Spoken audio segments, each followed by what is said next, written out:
Did you know some wars have lasted less than an hour? We often imagine war as a drawn-out saga, but history is full of conflicts that erupted and ended in a flash. These brief wars may not fill textbooks, but they offer fascinating glimpses into moments of crisis, power plays, and overwhelming military might.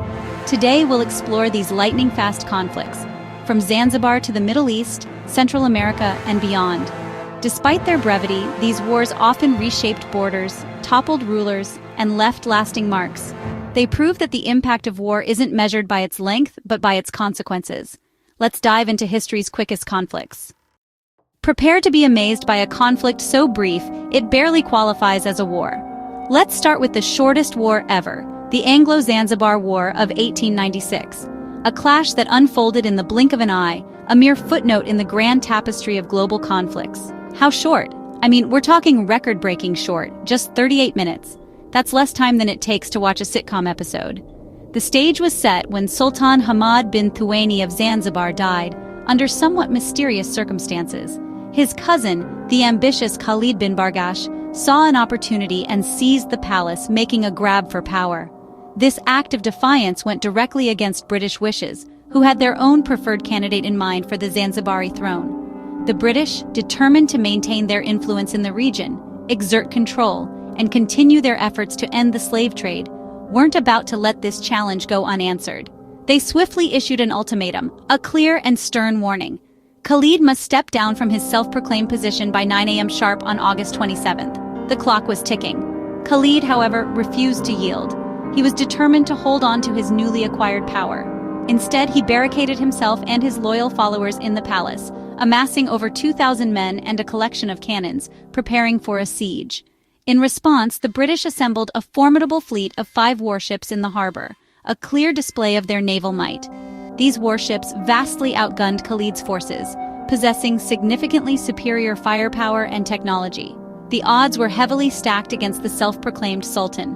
When the deadline passed, at precisely 9:02 a.m., the British opened fire, initiating the shortest war in recorded history. The palace, the heart of Khalid's defiance, was quickly set ablaze, engulfed in flames under the relentless barrage. Faced with such overwhelming force, Zanzibari resistance rapidly crumbled, their hopes of holding the palace dashed.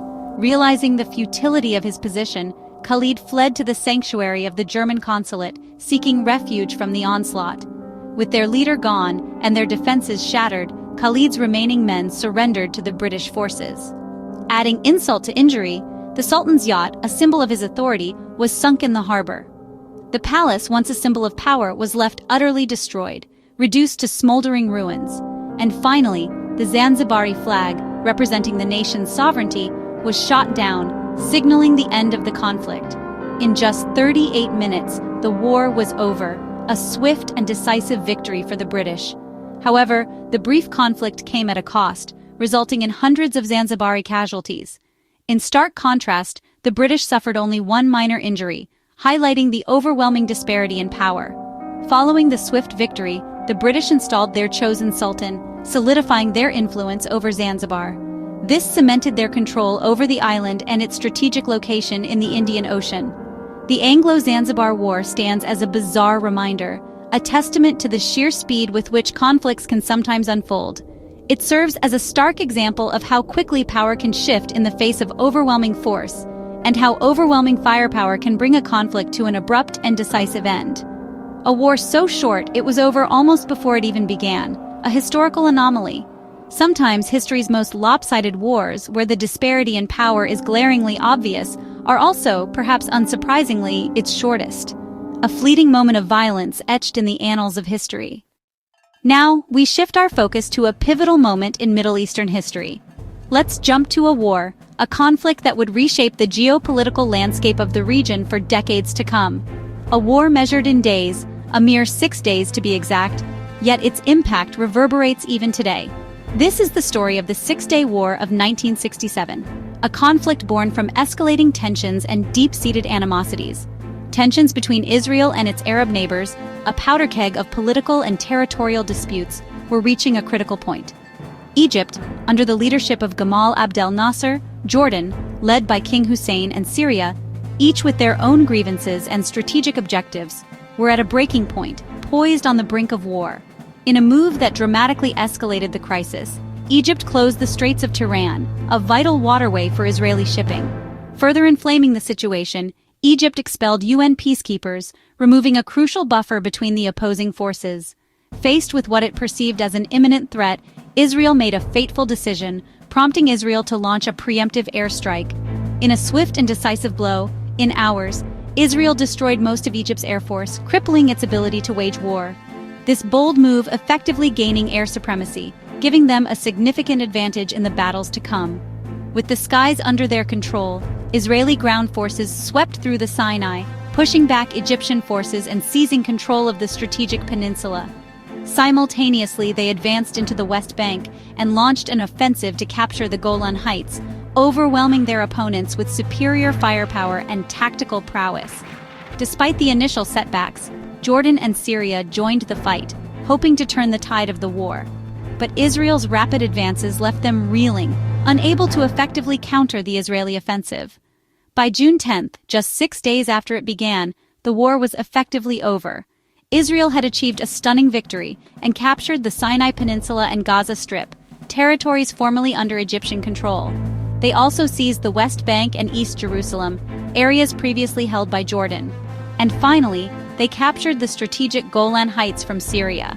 The war redrew the map of the Middle East, creating new realities on the ground and setting the stage for future conflicts. The consequences of this brief but intense war were far-reaching and set the stage for decades of conflict and political instability. The Six-Day War is a powerful example of how a short, intense conflict can have a lasting impact.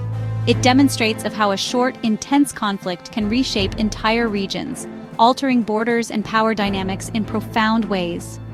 The Six-Day War and its aftermath continue to influence the region today and leave a legacy that endures for generations, shaping the ongoing Israeli-Palestinian conflict and broader Middle Eastern politics.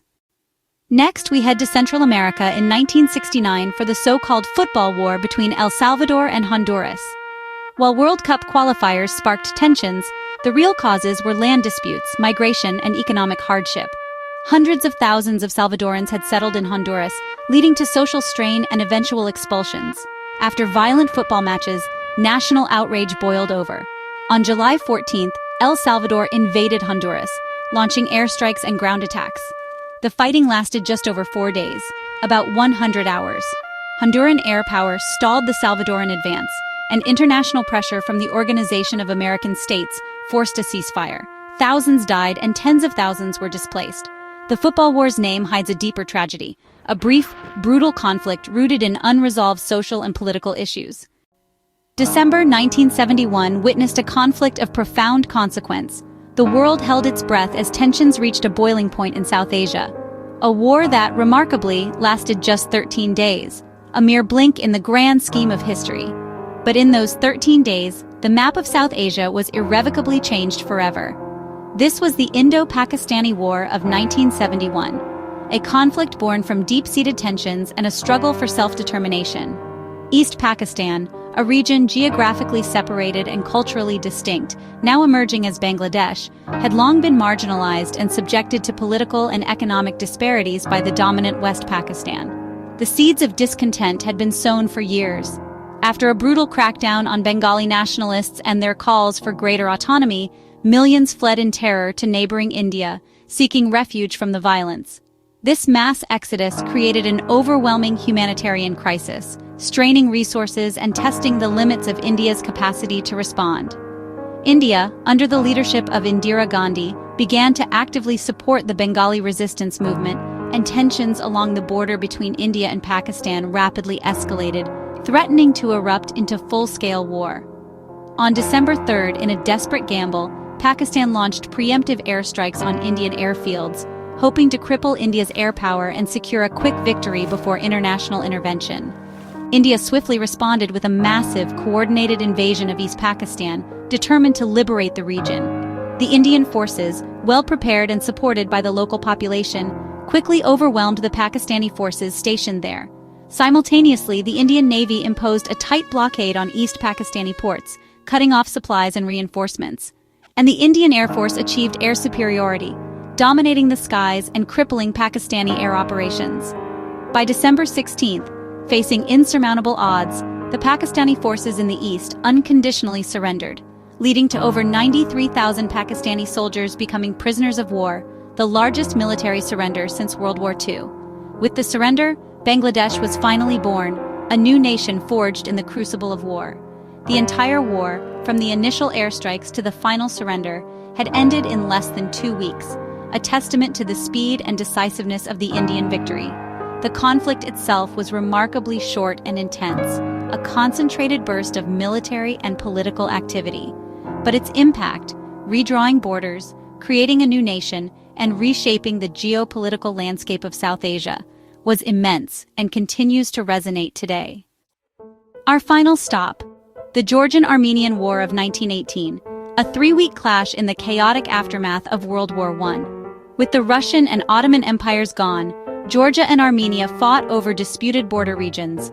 Both nations, newly independent, rushed to claim strategic territories as Ottoman troops withdrew. Skirmishes escalated into open war in December, with Armenia making initial gains. Harsh winter conditions and small-scale but fierce battles defined the conflict. The British, seeking stability in the region, intervened diplomatically. By the end of December, both sides agreed to a ceasefire and a British-brokered neutral zone. The war was brief but left deep scars and unresolved tensions. Another example of how quickly new nations can be drawn into conflict.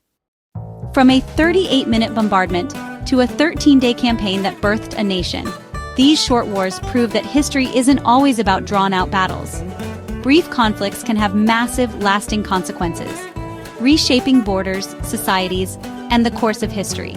They reveal the power of overwhelming force, the spark of nationalism, and the dangers of unresolved grievances.